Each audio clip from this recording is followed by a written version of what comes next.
Hello అండి. అంతా ఎలా ఉన్నారు? బాగున్నారా? నేనైతే ఈరోజు మీకు ఒక కథ చెప్పాలనుకుంటున్నాను.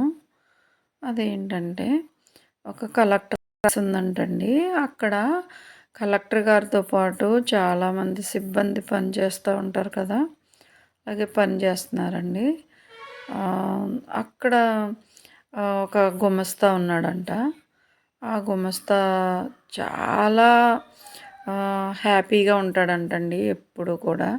అందరినీ పలకరించుకుంటూ, నవ్వుతూ పలకరించుకుంటూ, తన పని తను హ్యాపీగా చేసుకుంటూ, చాలా సంతోషంగా కనపడుతూ ఉంటాడంటండి. అయితే కలెక్టర్ గారు ఉంటారు కదా ఆఫీసులో, ఆయన ఎప్పుడూ అనుకుంటూ ఉంటాడంట ఇతని గురించి. ఇతను ఎంత చేసే ఉద్యోగం చిన్నదైనా కానీ చాలా తృప్తిగా జీవిస్తున్నాడు. చాలా సంతోషంగా ఉంటాడు. ఏంటి కారణం అనేసి అనుకుంటూ ఉండేవాడంటండి. అయితే ఇక్కడ ఏంటంటే కొంతమంది చూడండి, ఎంత ఉన్నా వాళ్ళు తృప్తిగా జీవించలేరు. వాళ్ళకన్నీ ఉంటాయి. కానీ మనశ్శాంతిగా ఉండలేరనమాట. దానికి కారణం నేనైతే ఏమని చెప్తానంటే, వాళ్ళలో ఒక చిన్న అహం అనేది ఉంటుంటుందండి. వాళ్ళంటే చాలామంది ఉంటుంటారు. మన చుట్టూ చూస్తుంటాం కదా మనం. అహం ఉంటుంటుందన్నమాట. అహం అంటే చిన్నప్పటి నుంచి కూడా ప్రారంభం అవుతుందది. అలా ఇంకా పెద్దయ్యే కొలది అహానికి కారం తోడయ్యి అహంకారంగా మారిపోతారనమాట. మారిపోయినప్పుడు వాళ్ళు ఎంత పెద్ద స్థాయిలో ఉండొచ్చు కానీ వాళ్ళు అసలు ఎవరితోని కలవలేరనమాట. కలవలేరంటే వాళ్ళలో ఉన్న ఒక వాళ్ళు చేసే ఉద్యోగం కానీ, వాళ్ళలో ఉన్న ఒక మంచి ఉద్యోగమే అనుకోండి. ఆ ఉద్యోగంలో నాకంటే కింద ఉన్న స్థాయి వాళ్ళు చిన్నవాళ్ళు, వాళ్ళని నేను పలకరించాలా, వాళ్ళతో నేను కలిసి ఉండాలా, కలిసి తిరగాల, కలిసి తినాలా అని అలాగా ఆలోచిస్తూ ఉంటారు కదండీ! మన మధ్య కూడా కనపడుతూనే ఉంటారు. అలాంటి వాళ్ళు చూడండి, చాలా చిన్న స్థాయిలో ఉన్న వాళ్ళని సంతోషంగా చూసి ఉన్ ఉన్ ఉండే వాళ్ళని చూసి వార్చకుండా కూడా ఉంటారనమాట. నా స్థాయిది, వాళ్ళ స్థాయిది అని స్థాయిని లెక్కగట్టి కొంతమంది అలాగా ప్రవర్తిస్తూ ఉంటారు కదండీ! అలాగే ఈ కలెక్టర్ కూడా అలాంటి వాడేనంట. అతను ఒక కలెక్టర్ స్థాయిలో ఉండొచ్చు సాధించి, కానీ అతను స్థాయి దేనికైనా పలకరించాలన్నా ఏదైనా అడ్డొస్తూ ఉండేదన్నమాట. తన మనసుకు అలా అనిపించేది. నాకేంటి, అందరూ నా దగ్గరికే రావాలి, అందరూ నా దగ్గరికే చెయ్యాలి, నన్నే హై స్థాయిలో చూడాలి అన్నట్టుగా ఉండేవాడంట. అయితే ఈ ఈ గుమస్తాని చూసి చాలా జెలస్‌గా ఫీల్ అయ్యేవాడంటండి. కొంతకాలం అలాగే జరిగింది. అయితే కొంతకాలం ఇంక అలా పోయిన తర్వాత ఒకరోజు ఆ గుమస్తాని అడిగాడంటండి. ఆఫీస్ వర్క్ ముగించుకుని అందరూ వెళ్ళిపోయారు. వీళ్ళిద్దరు మాత్రమే ఉన్నారు. అడిగాడంట. ఏమనంటే, "ఇటు రావయ్యా ఒకసారి, నిన్నొక మాట అడగాలి" అనేసి. సార్ ఏంటి సార్ మీరు నన్నేం అడుగుతారు సార్, నేనేం చెప్పగలను సార్ మీకు అనేసి అన్నాడంట. ఆహా, అలా ఏం కాదులే, నువ్వు ఇక్కడ అందరిలో చాలా చిన్న గుమస్తా ఉద్యోగం చేస్తున్నావు కదా, కానీ నువ్వెప్పుడూ చాలా సంతోషంగా కనబడతావు. ఎందుకని, అసలు ఆ సీక్రెట్ ఏంటి? నువ్వు చాలా తక్కువే చదువుకున్నావు, చాలా తక్కువ జీతం నీకు, అయినా చాలా హ్యాపీగా ఉంటావు, సంతోషంగా కనబడతావు, ఎప్పుడు చూసినా నీ పని నువ్వు యాక్టివ్గా చేసుకుంటావు. ఏంటి కారణం, నీ సంతోషానికి కారణం ఏంటి అనేసి అడిగాడంటండి. అప్పుడు చెప్పాడంట అతను, అయ్యా అదేం లేదండి, నాకు అసలు దేని గురించి కూడా నేను ఆలోచించనండి. ఉన్నది ఏదైతే ఉందో, ఈరోజు ఏదైతే జరుగుతుందో అది మాత్రమే ఆలోచిస్తానండి. పెద్దగా నాకు కోరికలు ఉండవు, పెద్దగా ఆశయాలు ఉండవు.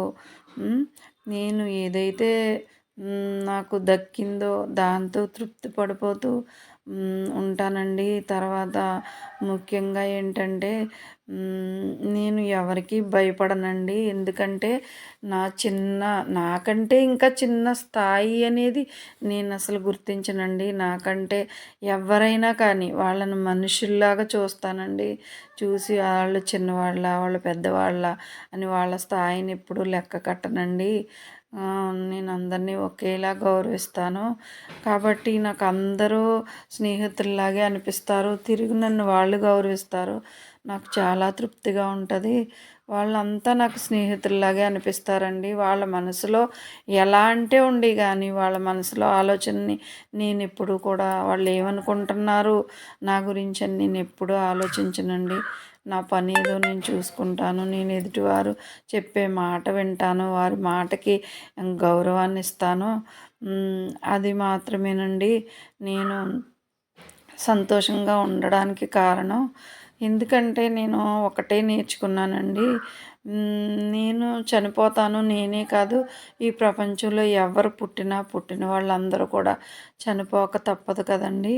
చనిపోయినప్పుడు మనకి తీసుకెళ్ళి ఒక 4 అడుగుల ప్లేస్‌లోనే మనల్ని దహనం చేస్తారు.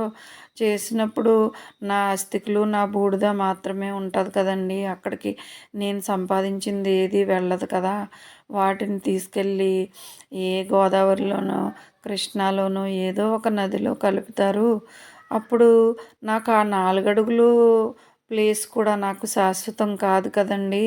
అది మళ్ళీ అక్కడ మళ్ళీ వేరే ఒకళ్ళని దానం చేస్తారు. కాబట్టి నాకెందుకుండాలి గర్వం? నాకిది శాశ్వతం కాదా? కాదు కదా! నేను కొన్ని రోజులు ఇక్కడ ఒక డ్రామాలో ఒక చిన్న పాత్ర చేస్తున్నాననే అనుకుంటానండి. అనుకుని నేను జీవిస్తూ ఉంటాను. అందుకే నాకు పెద్ద కోరికలు ఉండవు. నేనేదన్నా సాధించేయాలి, నేనేదో గొప్పవాడిని అయిపోవాలి అని ఉండదు. నేను నా స్థాయిలో నేను గొప్పవాడిని అని నేనెప్పుడూ అనుకుంటూ ఉంటానండి. అంతే స్వార్థంగా నేనేం ఆలోచించను. నా చేతిలో ఏదైనా ఉంటే ఎవరికైనా పెడతాను. అదే సమయంలో నాకు ఆకలేస్తే నేను ఎవరినైనా అడుగుతాను.